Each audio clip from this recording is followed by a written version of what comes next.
Good morning, folks. Off the California coastline, again, we see this grid line pattern that the experts claim is just regular ship trails, just like regular airplane contrails. I believe that hurricane is set to swing north and collide into that mess. We had a 5-pointer south of Australia, moderate tremors near the North Pole. Fourth gamma ray burst in 3 days. This one came from near the constellation Phoenix.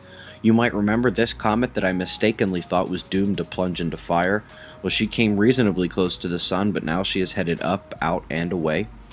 During yesterday's news, the first tiny CME was putting pressure on Earth, and then particle bombardment.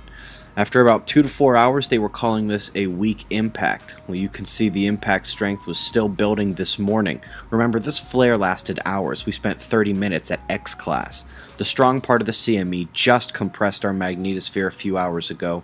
You can see the geomagnetic data show a building disturbance. Induction magnetometer strong at the baseline resonance. Solar plasma been breaking past our shield for hours on end, and we just got our storm level kicked up a notch. The massive active region is saying goodbye, turning away on the southeastern limb. On the north center of the sun is a tiny coronal hole, and you can see a bigger coronal hole turning in down here.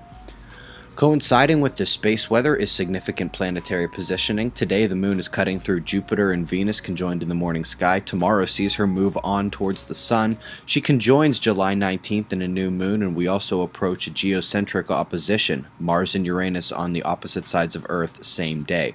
Earthquake watch is in effect today. This next week has got me slightly nervous. That's the news, folks. Be safe.